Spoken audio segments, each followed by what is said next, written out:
Hello everybody and welcome to another episode of Peteman Reviews. Today we have the Generation 1 Transformer Red Alert. This is the commemorative edition. There's precious little difference between the commemorative edition and the regular edition. Weapons, this doesn't fire, so that's probably the main difference. I think it was always a loosened firing anyway, but this doesn't do anything now, so it's purely for show, which pretty rubbish in terms of the fact it's purely for show, but as far as weapons go, it's alright. Okay, so Red Alert is basically your Sunstreaker / Sideswipe clone, more of a Sideswipe clone, in that while this Sunstreaker had some fancy doodah on the back with the engines, this is just a straight up redeco of Red Alert. It is Red Alert of Sideswipe, I meant to say. So, it's obviously meant to be a Lamborghini Countach. I've got to say, if I were a fire marshal and I got to drive in a Lamborghini Countach around all day, heck, I'd be having a hell of a good time, and there'd be a lot more fire marshals. So, you know, how true to life it is a bit dubious. Then again, it's a transforming robot. How true to life does it need to be? The car itself is brilliant. I've always liked Lamborghinis anyway, and these guys are very, very realistic. The windows are good, back's good, wheels are good, front's good. So I know it's not a masterpiece model, it's just a regular G1 model, but it feels, so the car mode feels almost like a masterpiece model in that it's relatively small, much smaller than a masterpiece one, but it's really good quality, really good detail, and it just shows that the original, the Wave 1, I know Red Alert was a Wave 2, but as it is moulded on a Wave 1 mould, you can still count it as the same mould. It just goes to show the detail that they went into making the cars. The robots suffered, and I know later on Transformers made more effort to make the robots a bit better, and the alt mode suffered. So they weren't ever really quite able to get it right. So here we are, so that's alt mode done. It's brilliant. Now for the robot mode, not quite so good, but anyway, begin by just moving the legs back, out like so. Wheels then just slot down. Wheels, feet just slot down like thus. Chrome is really nice, I have to say. Okay, so the top part now. What you want to do here, just break the bonnet down like that. Arms do ratchet out ever so slightly. Do be a little bit careful with these. They're less likely to break than someone like Jazz or Prowl, but you know, it still seems like a vulnerable point. That rotates all the way around to form the chest. This flips up a bit because the head needs to rotate out like so. That will then flip back. You're almost there now. In fact, in many ways you could be there, however the arms do just can't, so they are separate to the doors. Okay, that is Red Alert. We now just need to add in his weapons. So the gun, you can see how that goes. It just literally goes on where that shoulder joint is to form the missile there. And then he does have a gun as well, which just sits into the hand. There we go. So it's a pretty simple robot. So the chrome elements on him are really nice. They look good and shiny. Head's not too bad actually, is it? But in terms of movement, he can waggle his arm up and down. Well, I suppose because the whole door rotates like that, and then you've got an elbow joint as well, he has more movement than some.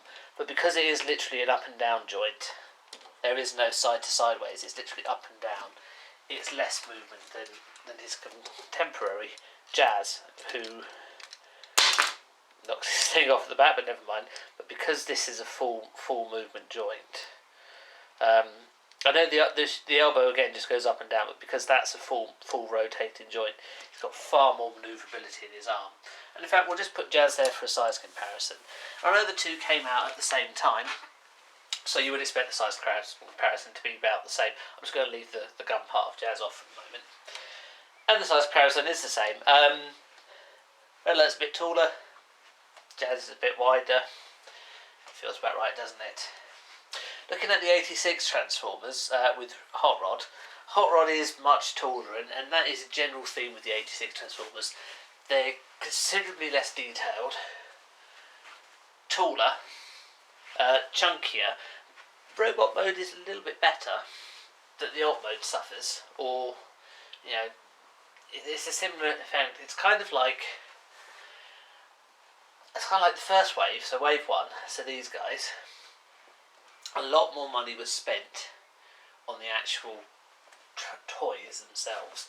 Now I know Hasbro didn't have to make them themselves, they bought the range in, and I think it shows in the fact that these probably cost a lot more to tool, a lot more to design, a lot more to make. There's a lot of detail on them. See, you look at someone like Jazz's head there, and then Hot Rod's. It's a lot more simpler on Hot Rods. It's bigger, but it's a lot simpler. Interestingly, I'm filming this on a camcorder that shows smiles and face, and it registers Hot Rod's face as a 23% smile. So it actually registered it as a face, which I think is quite interesting. Whereas these guys, it doesn't register as a face. So I think that shows, that's also just an example of the fact the other guys are bigger. They are lacking a little bit more finesse. It's probably the word I'm looking for. The tooling on Red Alert feels a bit more detailed, particularly in car mode. Robot mode, well, yeah, it works. It is severely lacking in maneuverability. He's got better than some. Powermaster Prime, I am talking about you, in that he has both an elbow and a shoulder joint, up and down direction only. Legs, they don't really do anything except stand him upright. If I had to choose, I'd rather have him in the Lamborghini mode, but it's not too bad. You know, you look at that and you know it's Red Alert. It is a recognisable toy. Could it be better? Well, yes, considering what we'd have to compare it against, which is Jazz. And as Jazz has got considerably more arm rotation, you could argue that Red Alert perhaps should as well.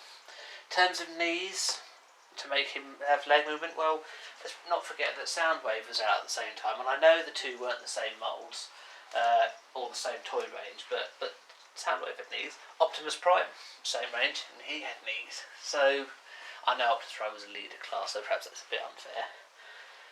They could have done a bit more, but overall, you know, it's a nice little toy. A lot better than some we've reviewed, but it's a nice little toy. It looks good, nice and shiny is always encouraging. And as I say, the alt mode is superb. Okay, well, please leave comments below. Click on other links. Heck, you can subscribe as well if you wanted. Thank you very much for watching. Please do come back and see some other videos, and we'll see you for the next review. Thank you. Goodbye.